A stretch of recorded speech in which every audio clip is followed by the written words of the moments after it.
Ukraine pleads for more on-the-ground help. Hundreds of thank you are not hundreds of tanks. How soon will German, British, and American tanks roll into Ukraine? From the front lines to the capital, this is the Inside Story. Flashpoint, Ukraine.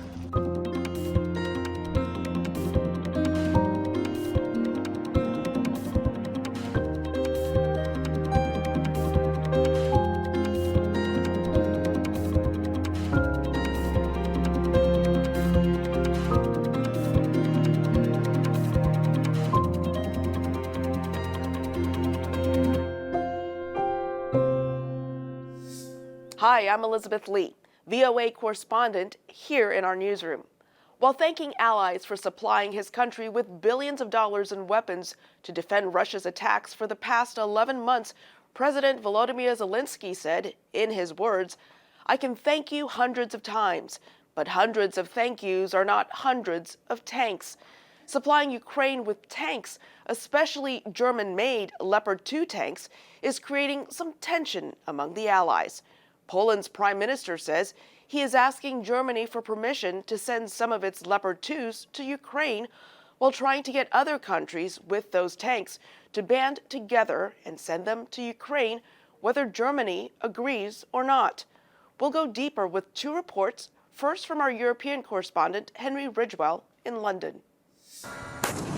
Germany decided this week to send 14 of its powerful Leopard 2 tanks to Ukraine and allow allies to send theirs too.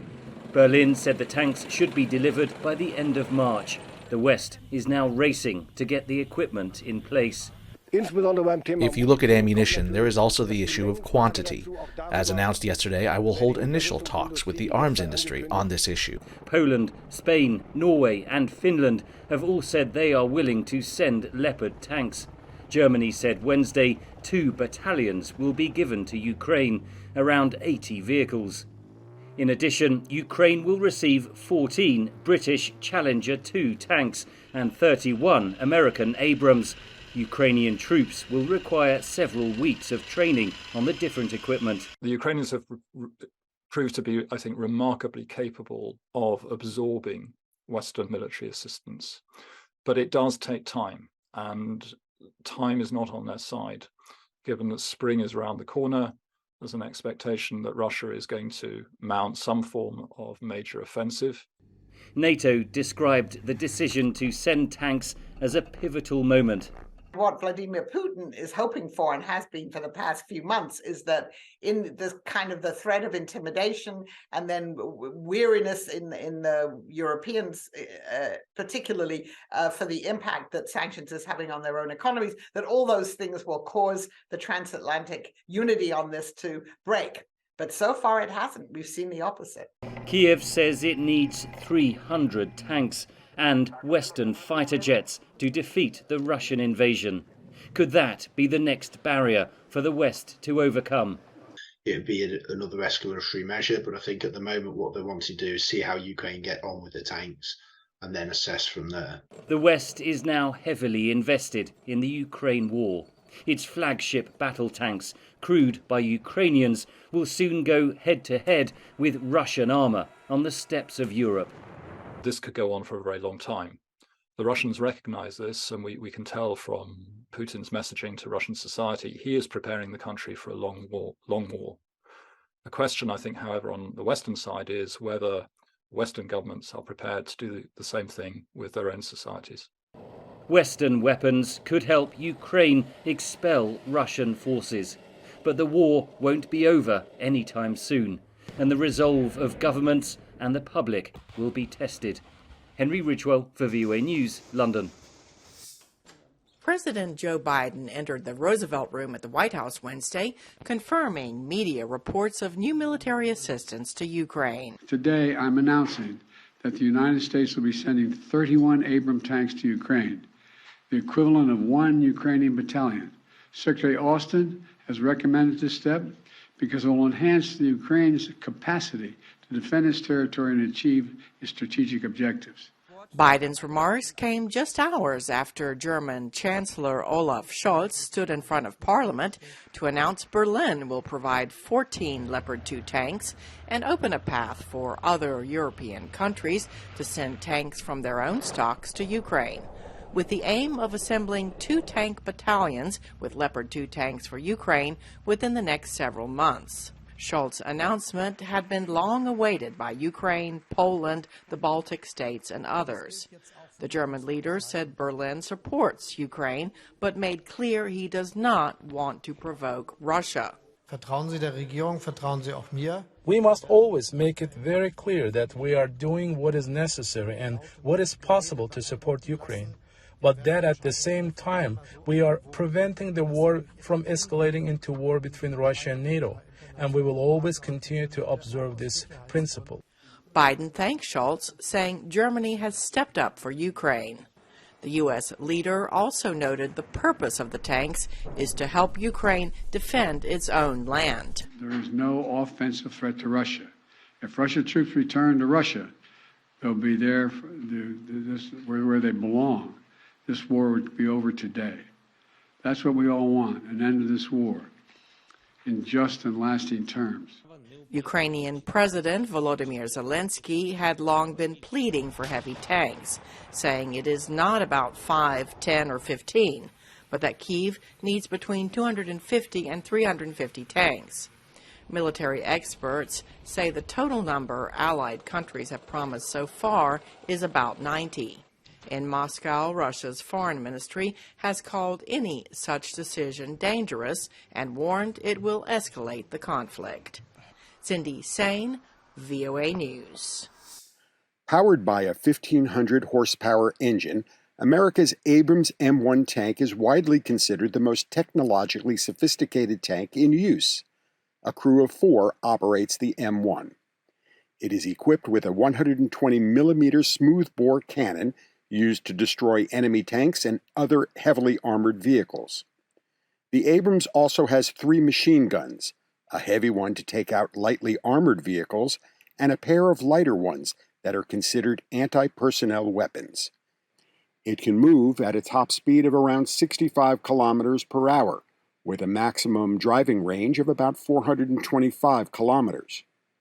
The Abrams M1 turbine engine runs best on jet fuel, which adds to the expense and logistics to operate it. Germany's Leopard 2 uses the more available diesel fuel to power its 1,500 horsepower turbocharged engine. The Leopard 2 has many of the Abrams M1 features, such as the 120mm smoothbore cannon and a pair of light machine guns. The German and U.S. tanks are designed to better protect its 4-person crew than the Soviet-made tanks that both Ukraine and Russia are currently using. So the M1A1 tanks, along with the Leopard 2s, the crew is much safer because the ammunition for those 2 types of tanks are outside of where the crew is sitting in the turret. And so if an M1 tank or a Leopard 2 tank is hit and everything is right in the turret, the rounds go up and out. Whereas on a T-72 tank, the rounds are inside the turret with the crew, and they're much more prone to be set off and cause catastrophic damage to the tank crew and the tank itself. With a crew of 4, the Leopard 2 has a similar maximum speed as the Abrams, but its range is about 340 kilometers. Availability is the Leopard's biggest asset. More than 2,000 are spread throughout multiple European countries. Britain's Challenger 2 has a 120mm rifle gun as its main weapon, along with a couple of light machine guns like the other tanks. And its ammunition is also stored outside the crew compartment. Its diesel-fueled engine is smaller, 1,200 horsepower, and the Challenger 2 does not move as fast as the others. But its maximum driving range of more than 500 kilometers is significantly better than either the U.S. or German-made tanks.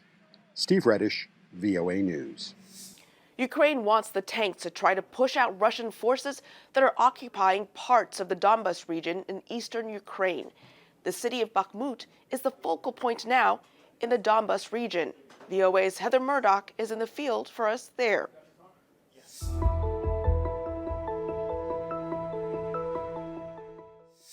Today we're reporting from Bakhmut in Ukraine, a city that has been bombed and under fire for months.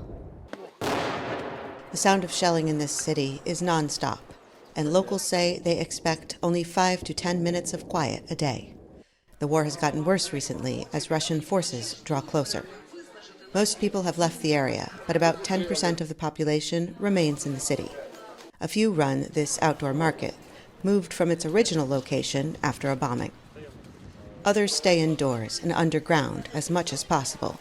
Families come to this shelter for a little bit of food and safety. They also come simply to talk to people, saying life under fire is lonely. Volunteers say almost all of the water and food in this city is carried in by aid workers. Electricity, heat, and cooking gas are also scarce or not available. There's nowhere to go, so we stay here in the bunker. You can still come here and talk to people. It's scary to go outside. No one walks on the street because of the bombings. Some residents who remain in other cities and towns in Donbas try to keep their homes intact, despite the frequent bombings, in the hopes that the people will return when the violence subsides. In Chasiv Yar, about 10 kilometers from the front lines, residents say only a year ago their town was alive with natural beauty and industry. It was a cluster bomb that fell here, and the shockwave went over there and smashed it. Then the debris fell on the house. You see, the whole wall is covered in holes from shrapnel. The markets of Chasiv Yar are mostly closed now. Sellers who remain in the town say the constant shelling makes it too dangerous to work outside. Others say remaining in town and staying open for business is an act of patriotism. I am a patriot of Ukraine. Ukraine is my homeland. It's my land, for me. This war only made me stronger in my resolve, and Russia is a terrorist country. Some of his neighbors disapprove of his loyalties, says Zamulenko, in a region with familial and cultural ties to both Russia and Ukraine. The Donbas region has essentially been at war since 2014, long before the full-scale Russian invasion began almost a year ago. But the current level of violence is unprecedented and widespread across the country. The United Nations says more than 7,000 civilians have been killed in Ukraine in the past 11 months. People we've spoken to today here say they have learned mostly to live without enough water, without enough heat, without enough electricity or internet, or sometimes even enough food. But they are exhausted and they want this battle to end. Reporting from Bakhmut in Ukraine, Heather Murdoch, VOA News. Human rights advocates have been sounding alarms about the Russian private military company Wagner Group using convicts as soldiers in Ukraine. Amid reports the U.S. will sanction Wagner, the White House confirms extraordinarily high casualties among the some 40,000 convicts fighting for Wagner in Donbas. VOA's New York Bureau Chief Igor Tihayanka explains. As Russia has struggled to hold territory in Ukraine, the White House says the Kremlin is increasingly relying on the Wagner Group to recruit thousands of prisoners for the war's front lines. The casualty rates, we believe, for the convicts is extraordinarily high. As a matter of fact, what we think is that 90% of their casualties are convicts. Moscow disputes foreign tallies of the war dead, but it's clear Russia's convicts are dying at high rates. Ukrainian officials estimate that some 77% of the 38,000 Russian prisoners brought to fight in Ukraine have been killed, wounded, or captured or have gone missing. They're just throwing them into this meat grinder in the back. Russia dismisses most outside assessments of its war performance, insisting its troops are consolidating their gains. But experts say it is becoming difficult for the Kremlin to cover up the grim fate of convicts under Wagner commanders. They are calling these prisoners riflers. Yuri Butusov, a Ukrainian war correspondent, told VOA that in just the battle for the town of Solidar last month, Russians were losing several hundred soldiers a day. Almost all of them were convicts. In order to attack the Ukrainian firing points, the enemy is using penal battalions. It is not a new invention. In Soviet times, Stalin also had them. Those World War II battalions consisted of Soviet Gulag prisoners and were tasked with the most difficult assignments, like breaking through intense fire without any heavy equipment support. Butусов says in some cases Russia's ill-equipped prisoners are used for similar missions, such as drawing Ukrainian artillery fire. When they are fired upon, the Russian commanders detect the artillery positions of the enemy. Olga Romanova, executive director of the civil rights group Russia Behind Bars, told VOA that prisoners who agree to sign 6-month contracts with Wagner are paid about $3,000 per month. But it's not the money that motivates them. Their main motive is, of course, to become free. So far, out of tens of thousands of prisoners recruited by Yevgeny Prigozhin, Wagner's leader and confidant of Russian President Vladimir Putin, only 106 were freed and allowed to go home, Romanova says. By the end of last year, the desire to go serve in Wagner diminished significantly among convicts. First of all, because of extrajudicial executions, unfulfilled promises, and of course, very high casualties. All of that, however, is unlikely to disrupt the Kremlin's plans to use prisoners in its geopolitical objectives, Romanova says. Prigozhin will squeeze out 20 to 30,000 more people out of jails, and then the authorities will start formal mobilization. In November, Putin signed into law a bill allowing mobilization of individuals with outstanding or unexpunged convictions, creating an even greater pool of potential war recruits. Igor Tikhanenko, VOA News, New York.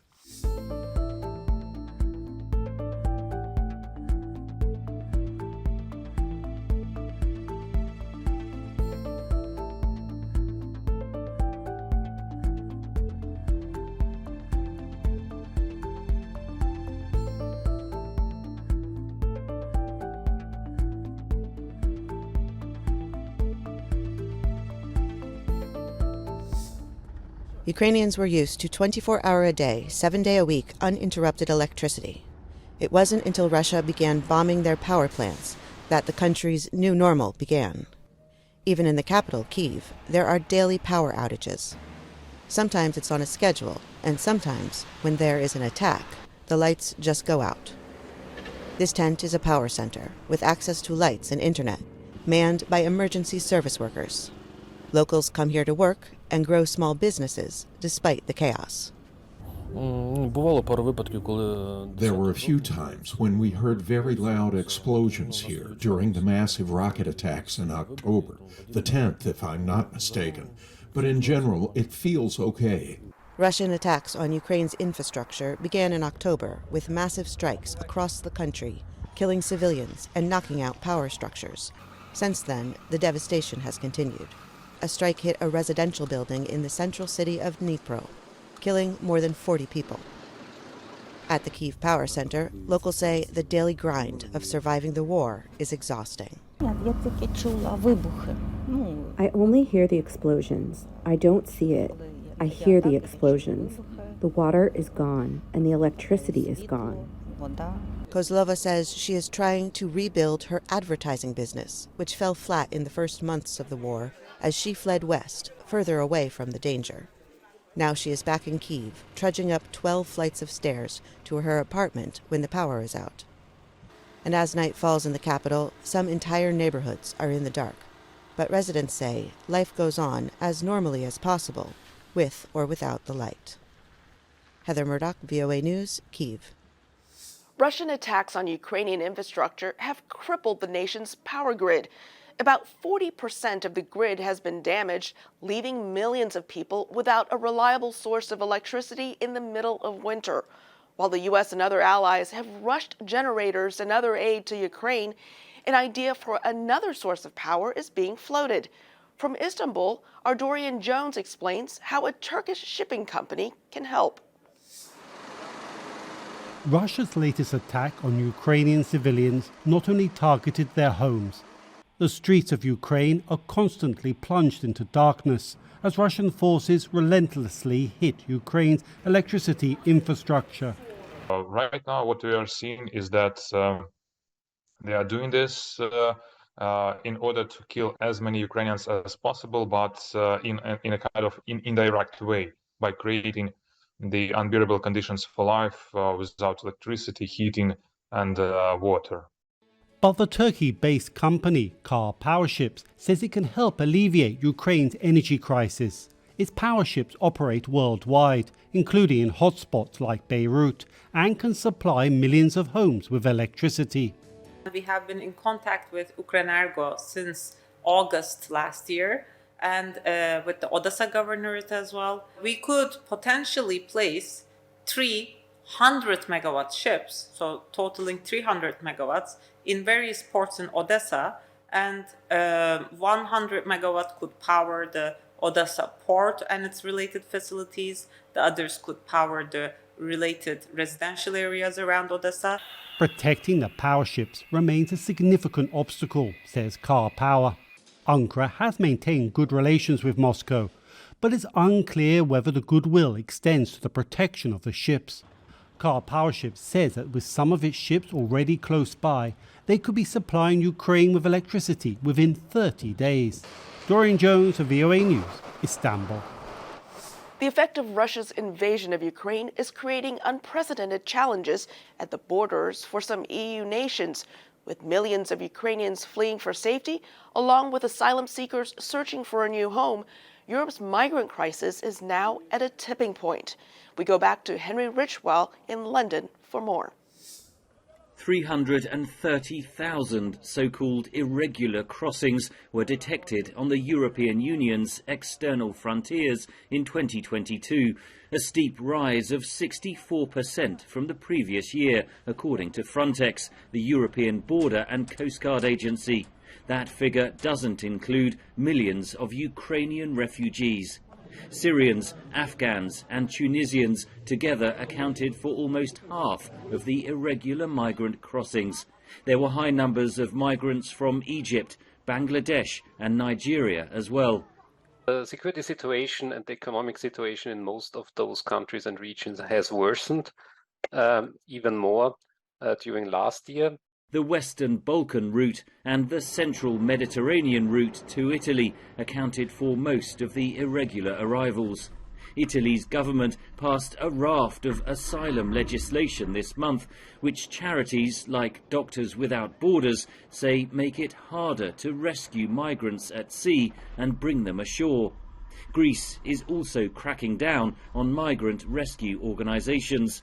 Political attitudes have hardened with the war in Ukraine, says analyst Camino Mortera Martinez.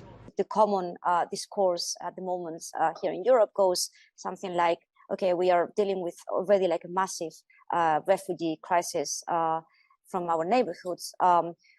Why should we shoulder other conflicts from other parts of the world? 13 million Ukrainian refugees entered the European Union since the start of Russia's invasion. Some 10 million crossings were also registered from Europe back into Ukraine. We see that attacks on the civilian infrastructure are part of the war strategy of Russia. And so far, they have not resulted in increased outflows. There's a remarkable resilience of the Ukrainian society and economy. But there are, of course, potential tipping points where the situation becomes unbearable for larger populations, and then we might see an increase. A special summit aimed at agreeing on a common EU policy on migration is due to be held next month. Observers say long-standing divisions between member states mean a breakthrough is unlikely. Henry Ridgewell for VOA News, London. That's all for now. Stay up to date with all the news at voanews.com. Follow us on Instagram and Facebook at VOA News. Follow me on Twitter at ELITV1. Catch up on past episodes at our free streaming service, VOA Plus. For all of those behind the scenes who brought you today's show, I'm Elizabeth Lee. See you next week for The Inside Story.